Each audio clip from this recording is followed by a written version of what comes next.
comportamento da família influencia diretamente nos hábitos da criança. Se os pais leem muito, a tendência natural é que a criança também adquira o gosto pelos livros. É o que afirma essa psicopedagoga. Tem que ter acesso ao livro sempre. A gente não pode ter uma casa sem livros, sem revista, sem jornal. A criança precisa ter essa visão, né? Ela tem que ver que esteja perto dela, próximo, né? Livros.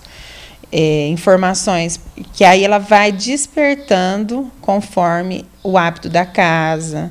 Se o pai e a mãe lê, ela vai falar assim, nossa, que meu pai e minha mãe estão lendo, ela vai procurar, ela vai querer ir em livrarias, ela vai querer ir em biblioteca.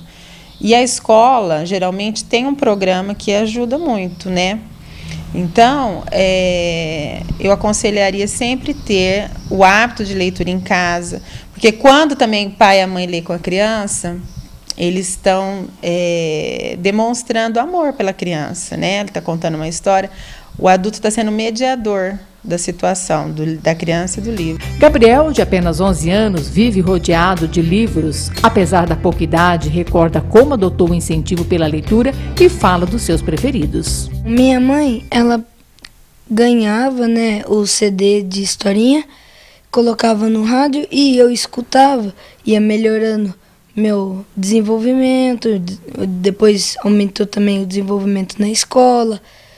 E fui melhorando, até que eu acabei gostando mais, sim, aprofundando nos livros. A parte de lendas e mitos que me deixou mais assim... Fascinante. Fascinante. É importante ler e ter contato com obras literárias desde cedo. Mas como fazer com que as crianças em fase de alfabetização se interessem pelos livros? É verdade que em meio a brinquedos cada vez mais lúdicos, não é uma tarefa fácil, mas pequenas ações podem fazer a diferença. Existem livros no mercado que são praticamente brinquedos. Eles têm a historinha com a luva, onde a criança vai interagir. O pai, a mãe, isso aqui é para crianças bem pequenas, quando ela vai começar a querer. É um livro que praticamente é um brinquedo. Olha, esse aqui também, olha, é uma girafa de pelúcia, mas que ela vai ter uma historinha, né? Então, as crianças começam a ter acesso ao livro de uma maneira lúdica, sem perceber que eles estão mexendo com a escrita.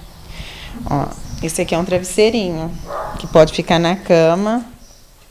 A hora que ela vai dormir, o pai e a mãe podem ler para ela, se ela não sabe ler ainda, ou depois, quando já aprendeu, ela vai percebendo as letras na sua vida de uma maneira lúdica, sem forçar, despertando assim, como de uma maneira prazerosa. Ler é viver a arte, sentir emoções, conhecer paisagens, mundos, costumes. Temos que entender que gostar de ler não é um dom, mas um hábito que se adquire. Marina, outra apaixonada por livros e leituras, passa horas lendo e de vez em quando arruma um tempinho para escrever. Gosto bastante de aventura, gosto também de suspense e assim, narrativas futuristas, assim, de embarcar numa nave e sair pelo mundo. Fala uma coisa, parece que você já ganhou um concurso, isso foi de redação, é isso? Não, eu já ganhei de poesia, mas naquela época eu gostava mais de poesia, agora eu prefiro escrever crônica. Não há como negar que o acompanhamento dos pais e incentivo é fundamental para uma boa formação.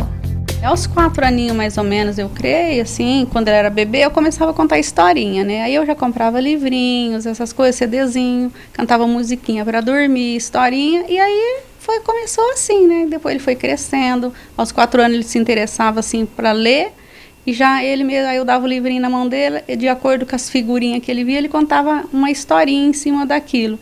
E assim a gente foi aperfeiçoando, né? Aí eu fui sempre comprando livrinhos diferentes, de historinha. Aí eu mesmo tinha alguns livros assim que não era para a idade dele, mas tinha história gostosa. Aí eu lia para ele, contava, então foi surgindo assim.